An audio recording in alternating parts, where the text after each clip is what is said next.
Dari SR, dari SD kita kan sering dijelaskan oleh guru bahwa Indonesia terletak di posisi antara dua benua, dua samudra. Apa artinya dia? Ada strategic value di situ.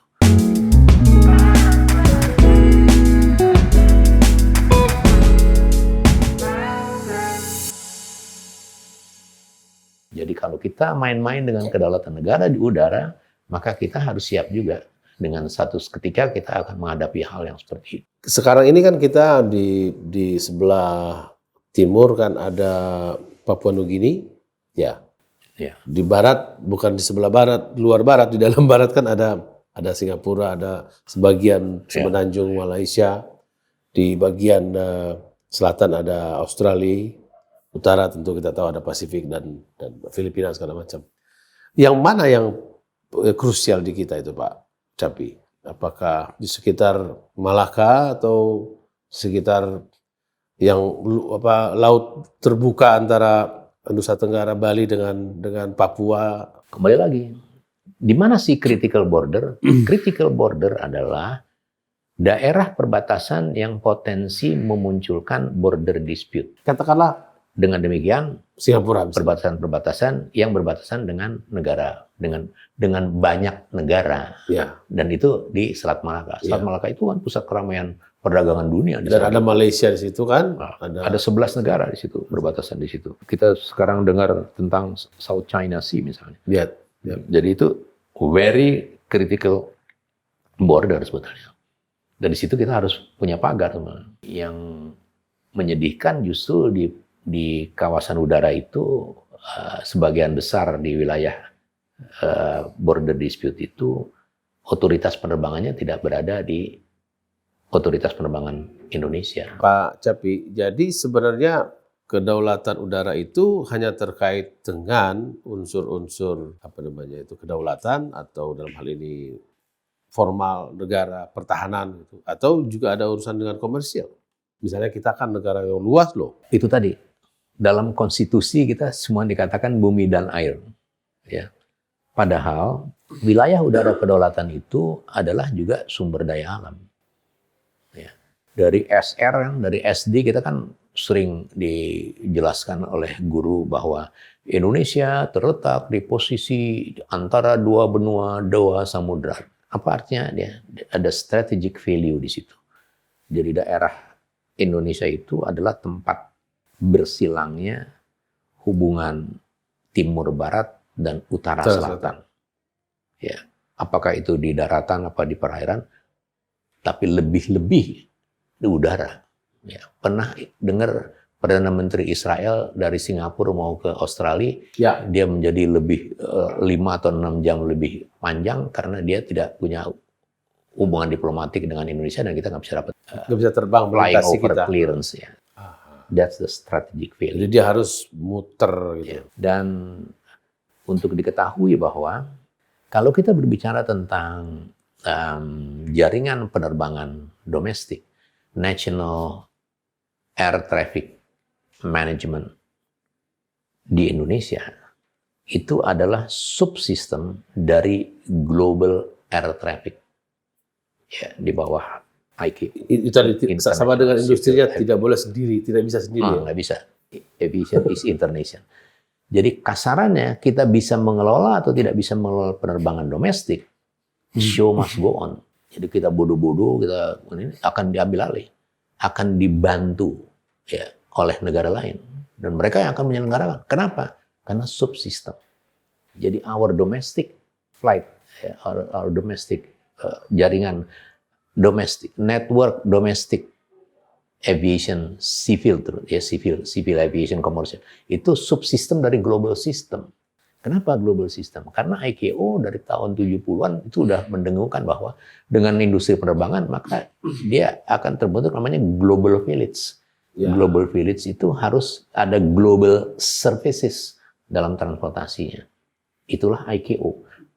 Semangat internasionalisasi itu begitu tinggi sehingga ICAO itu terbentuk 1 tahun sebelum PBB. Jadi standarnya tidak bisa bikin standarnya lokal aja, nggak bisa, harus international. Either you bisa ngejar atau ditinggal. International regulation, semua ketentuan yang secara Iya, saya internasional. baru sadar juga Pak Jabi. Bayangkan kalau orang itu tidak terintegrasi kan dalam penerbangan, bisa tumbuhkan di mana-mana itu. Oh iya, contoh sederhana. Ini sebenarnya contoh sederhana dari bagaimana kita knowledge kita tuh tertinggal ya. Misalnya kita bikin international airport dengan triliunan rupiah yang namanya Kertajati sampai sekarang nggak ada yang take off dan landing di situ. Kemudian ada lagi, baru-baru ini, baru beberapa tahun yang lalu, lucu juga. Jadi untuk mengatasi... Tadi yang Kertajati di Jawa Barat sana ya, Majalengka sana. Ya, Kertajati. Satu lagi, jadi untuk mengatasi traffic yang begitu tinggi di Soekarno-Hatta, dibangunlah runway baru. Setelah selesai, kan harus ada international ratification, harus ada dicek sama... Dan ternyata jaraknya itu terlalu dekat. Jadi mubazir kan sebetulnya. Kenapa dibangun tanpa diminta clearance dulu? That's knowledge. Sekali lagi. Jadi, sorry to say. Jadi kita sudah bangun, begitu internasional harus Karena periksa. kita ngukur-ngukur sendiri, gitu sendiri. Ya. Kan Dan kita kira, sudah tahu ini bukan masalah sendiri, nggak bisa. dan kita kira tidak sesederhana itu. Jadi mungkin yang itu udah aman. Ternyata kenapa itu tidak aman? Karena ada regulasi di ICAO, jarak minim itu harus sekian.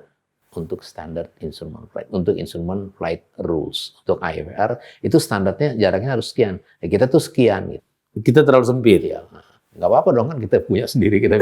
Iya. Ya, silakan. Tetapi international flight tidak akan mau ke situ. Nggak apa-apa. Karena, misalnya begini Pak ya, misalnya dalam kalimat saya yang bodoh itu, oke nggak apa-apa, kau punya bandara, kau bikin ini, nggak ada yang mau terbang, kira-kira gitu ya? Dia nggak akan mau. Karena semua menganut lucu sekali ini. International regulation. Mungkin untuk visual boleh, tapi untuk begitu IFR, tapi kan orang nggak bisa mengandalkan apakah itu visual atau itu instrumen. Orang melihat standarnya aja, oh ini saya nggak bisa pakai ini, selesai.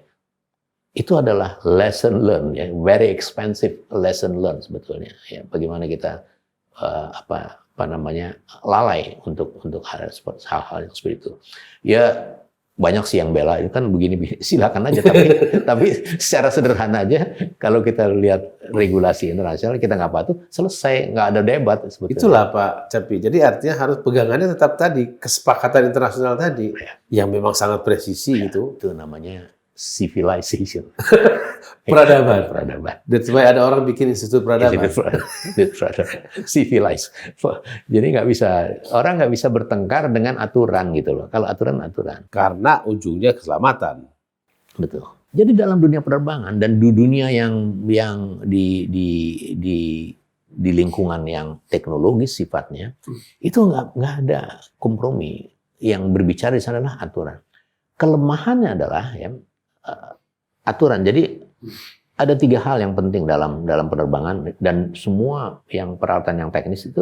Yang pertama disiplin, self disiplin harus ada terhadap aturan-aturan yang ada. Ini nggak mungkin terjadi. Ya, jadi diperlukan continuous close monitoring. Ini juga tidak efisien. Jadi diperlukan ada law enforcement apabila terjadi pelanggaran terhadap regulasi. Jadi ini 3 simpul ini harus hadir. Cilakanya di Indonesia ini disiplin itu kan menyedihkan lah sebenarnya. Ya, kita sedih lah kalau kita bicara tentang disiplin. Dan kita harus akui sebagai bangsa, harus akui lah. Ya, bukan hanya kita harus akui, kita harus melihat kenyataan bahwa setiap hari sebenarnya kita tuh tidak sadar ya, kita mengikuti intensive course untuk menjadikan orang yang tidak mau tahu aturan ya, di jalanan. Begitu kita keluar jalan kan, waduh, ya, ampun. Busway lewat, parkir seenaknya aja, lampu merah lewat, berlawanan arah, tanpa rasa bersalah semuanya, ya, tanpa rasa bersalah semuanya. Dan orang menganggap itu fine aja, orang nggak menyadari itu intensive course loh, itu sebetulnya pendidikan intensif bagi anak untuk tidak tahu aturan. Iya. Bahkan kita tidak menyadari. Bahkan orang tua misalnya bawa motor anaknya melawan arah, dia pikir itu gampang, padahal itu anaknya dia didik betul. Jadi kita produk dari orang-orang yang well trained untuk melanggar aturan. Betul nggak? Sorry to say ya, kita nggak sadar sebetulnya itu. Itulah yang saya katakan kalau kita bicara tentang disiplin, kita menyedihkan. Ada cerita sedikit lah. Dulu ada satu gedung, nggak usah disebut negaranya, ada satu gedung di Sudirman. Gedung itu yang mengelola orang asing lah. Di dalam itu 85% orang Indonesia. Dan dia disiplinnya lebih dari orang bule di situ, disiplin sekali. Dalam gedungnya aja. Iya. Begitu keluar di tempat parkir udah jadi monyet lagi tuh. Desek-desekan dah keruanan parkir serobotan. Kalau di dalam, wah dia antri. Kan Pak, Silahkan perempuan duluan misalnya. kan Pak Capi bisa lihat kalau orang kita ke Singapura Oh, iya. misalnya begitu turun Changi langsung jadi tertib. Begitu sekali. dia 2 hari balik Jakarta keluar dari bandara. Iya. Apa itu Pak? Culture? Tiga itu. Selama tidak hadir disiplin continuous, close continuous dan tindakan efek jerah, kita siap begitu. Tapi nggak usah sedih karena orang Singapura juga dia kalau weekend ke Batam menikmati kemerdekaan. Dia bisa buang ludah. Dia bebas sekali. Jadi kalau menikmati kebebasan, weekend di Batam. Pantesan ada teman saya dari Singapura sama Malaysia kalau Jumat-Jumat ke sini, saya bilang ngapain lu ke sini? Wah di sini banyak betul tempat katanya makan surga buat golf aja, ini iya. itu. Dan buang sampah enak aja semuanya. Nggak ada sanksi. Surga memang. Tapi kan itu melemahkan kita Pak. Terlepas dari melemahkan atau tidak ya, saya ingin hanya berbagi. Mari kita menyadari bahwa yang pertama tadi saya selalu ini kan air-mindedness. Kalau kita bicara tentang air and space, air-mindedness, maka kita tidak bisa mengelak dari 3 hal itu. Jangan main-main lah. Iya, our future is air and space. Masa depan kita. Soalnya ada yang bilang, mohon maaf ya, saya nggak tahu. Iya. Pasti saya mendengarkan rumor jalanan ada yang mengatakan bahwa pesawat-pesawat komersial kita, penerbangan sipil kita itu kadang main kanibal, pokoknya kayak orang bengkel mobil gitu loh, pindahin begitu. Benar nggak itu? Tetapi kalau penjelasan soal disiplin kita yang payah itu memang bisa kejadian, Pak. Nggak bisa dihindari ya. Salah satu banyak kecelakaan kita terjadi gara-gara itu. Saya pernah menjadi ketua tim nasional evaluasi keselamatan keamanan transportasi. Itu bertanggung jawab langsung kepada presiden. Saya bekerja 3 bulan plus 6 bulan. Saya memaparkan di depan presiden dan saya menyampaikan semua dengan sangat mudah. Kenapa? Tahun berapa? Itu tahun 2007. Oke. Dan itu dengan sangat mudah. Kenapa? Karena saya tahu betul kelemahan-kelemahannya. Dan pada waktu saya bekerja itu semua orang jadi patuh semua karena takut ketahuan. Habis itu balik lagi kan. Kenapa? Tadi kita tidak konsisten dengan disiplin, continuous close monitoring dan tindakan hukum efek sama jerah itu apabila tindakan hukum itu. Misalnya, apakah misalnya kalau ada human error di level ground handling atau di pesawatnya, terus di manajemennya, terus pengusahanya, kan kita nggak pernah mendengar ada berita besar di front page atau di headline. itu Hukumannya apa? itu Sehingga kembali lagi, datang lagi. Diberitakan berminggu-minggu, tangis-tangisan, berulang. balik deui. Berapa tahun lalu pernah nggak kita lihat? Hampir tiap hari kita dengar ya pesawat glasar sono, glasar sini, glasar. Apa? Sederhana. Itu Ada tadi. yang overshooting. Ada pelanggaran di situ, ada pengabaian di situ. Kenapa? Karena tidak diawasi. Kenapa? Karena tidak disiplin.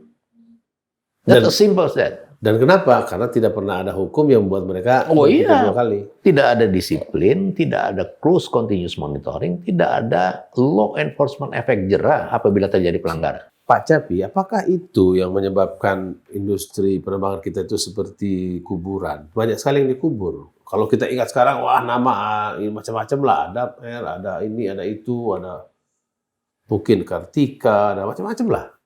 Sekarang mungkin ada tinggal Garuda. Lain Garuda bersama Citylink, lain dengan Batik dan apa satu lagi itu ada 3 kan dia. Sriwijaya. Gitu aja. Padahal ini bangsa dengan penduduk demografi nomor 4. Iya, itu ada ceritanya. Negara seperti Indonesia itu menempatkan atau terpaksa berada pada lokasi di mana perhubungan udara itu menjadi urat nadi. Ya, dia alat persatuan dan dia menjadi sangat penting. 2 hal yang sangat penting.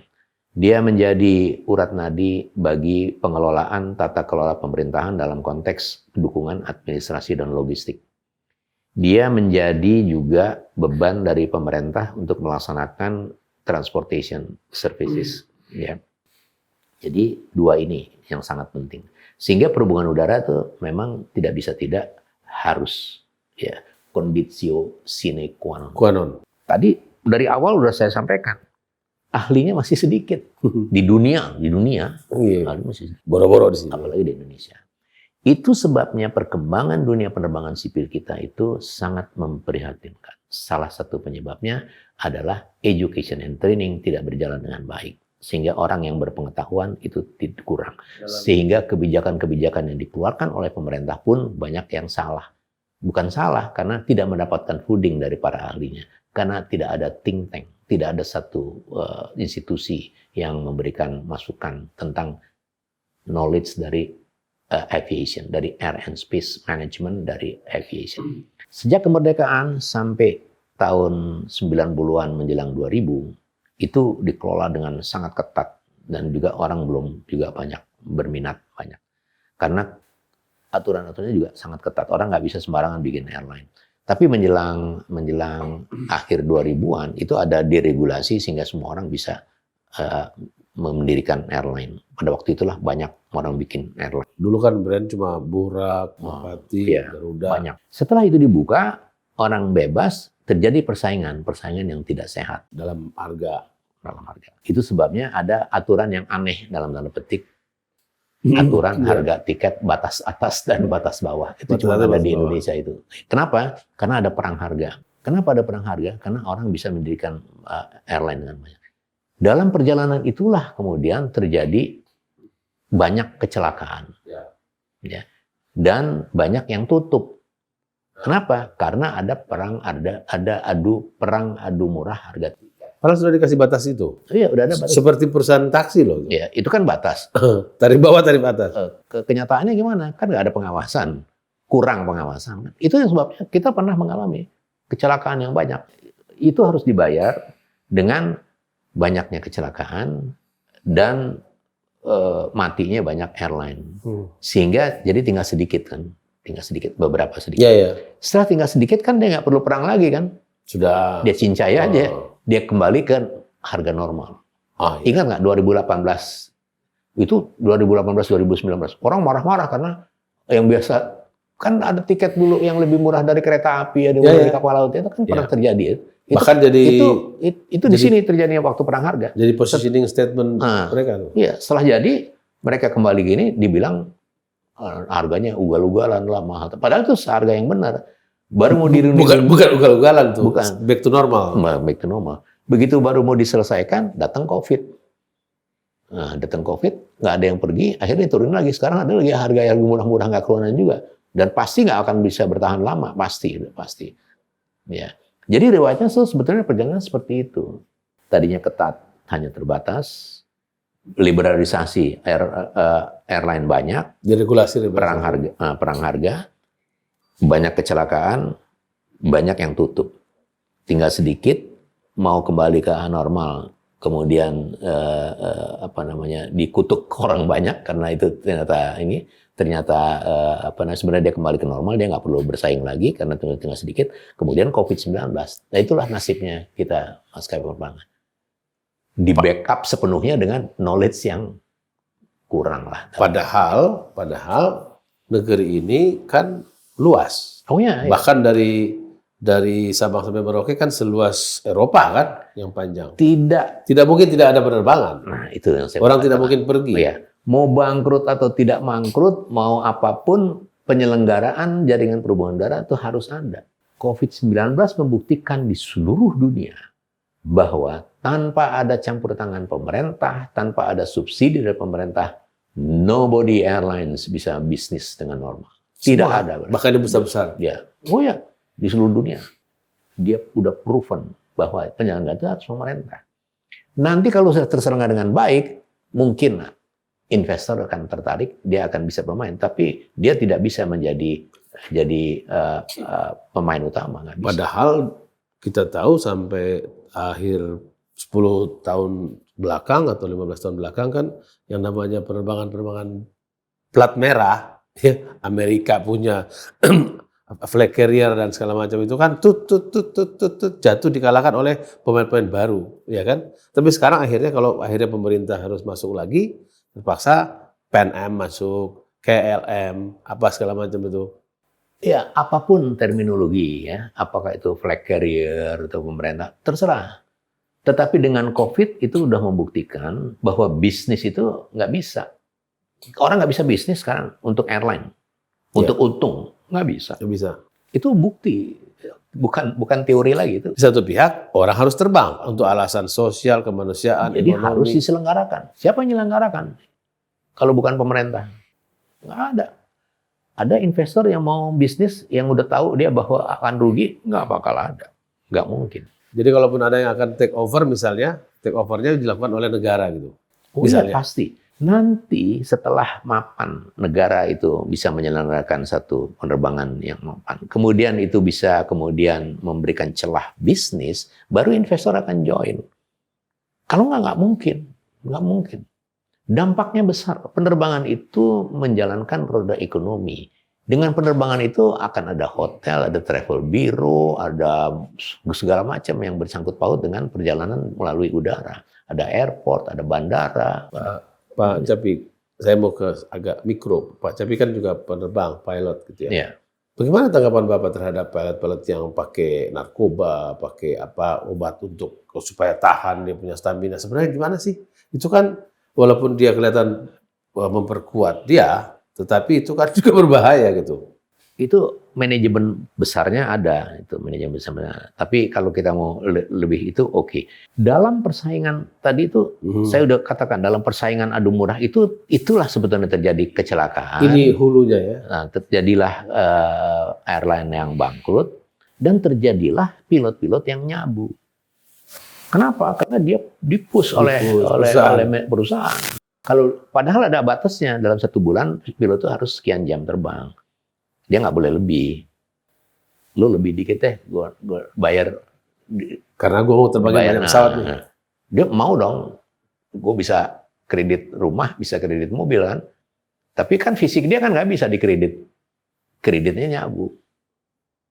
Itu juga proven, itu terbukti bahwa sebagian besar yang terbukti nyabu itu adalah orang-orang yang mencoba untuk melawan batasan jam terbang yang diperbolehkan. Sekali lagi pelanggaran, sekali lagi pengawasan, sekali lagi disiplin, sekali lagi law enforcement. Tapi kan dalam tren mungkin di atas 10 tahun atau katakanlah 10-15 tahun terakhir itu kan memang fenomena budget hotel, atau budget accommodation, budget transportation bersamaan tuh kan penerbangannya murah, hotelnya jadi murah juga.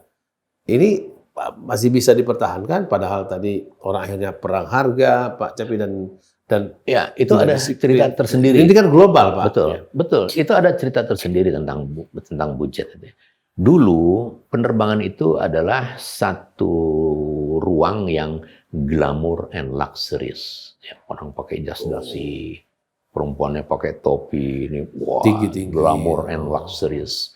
Ya, tiketnya buku lux, Ya. tebal. Saya masih ingat dulu. Wah, pakai taksi, limusin, begitu naik makannya steak, mewah, glamour and luxurious atributnya. Ya. Kemudian orang berpikir, ya setelah berjalan, kan bisa diirit sebetulnya, bisa diirit. Nah, apa yang diirit? Ya nggak usah makan lah kalau cuma 1 jam. Turun banyak. Nggak usah dilayani lah, kan dia bisa angkat sendiri misalnya. Jadi ada sektor-sektor yang memang bisa dikurangi agar penerbangan itu tidak glamour and luxurious, tetapi dia menjadi biasa aja, jadi common aja. Penerbangan biasa kayak naik bus, kayak naik oplet, itu bisa. Itu yang namanya budget. Tetapi orang kalau udah mulai ngirit, itu kan ada rentetannya kan. Ya. Ini bisa diirit juga nih, ini bisa diirit. Nah, itulah kalau begitu dia menyentuh hal-hal yang teknis sifatnya, dia membahayakan efisiensi. Yang tidak boleh negosiasi. Nah, yang harus hitam putih di situ sebenarnya. Oke, berarti pengawasannya itu yang harus diperkuat. Kembali lagi, 3 simbol tadi lagi sebenarnya. Apa tadi Pak? Disiplin, ya harus terbangun self disiplin. Dan ini nggak mungkin. Jadi harus ada apa? Harus ada close continuous monitoring, pengawasan ketat terus menerus. Dan monitoring sih ada, tapi tidak terus menerus. Nah. Dan oke lah nggak terus menerus ada monitoring. Tapi dia juga nggak ada gunanya kalau tidak ada hukuman efek jera apabila terjadi pelanggaran terhadap yang harus didisiplin tadi itu. Dan tidak hanya pada front line atau front agent, tapi semua. Jadi dalam dunia teknologi itu betul-betul sangat demokratis. Mau menteri, mau presiden, mau apa, kalau naik pesawat ya harus ada bensinnya kan. Kalau nggak ada bensinnya nggak bisa terbang, gitu misalnya. Itu harus pakai pesawat yang memang siap terbang kan. Kalau dia pakai pesawat yang nggak siap terbang ya dia celaka. Gitu. Jadi nggak bisa ada pengecualian di sana. No compromise. No compromise. Itu kosakata penting yang kita pakai menutup diskusi kita, karena kalau sedikit saja kita melakukan kompromi, dan kalau kita mulai kompromi pada hal-hal yang kecil, akhirnya hal-hal besar pun kita kompromikan. Terima kasih banyak Pak Cap Yakin. Civilization. Civil aviation dan civilization.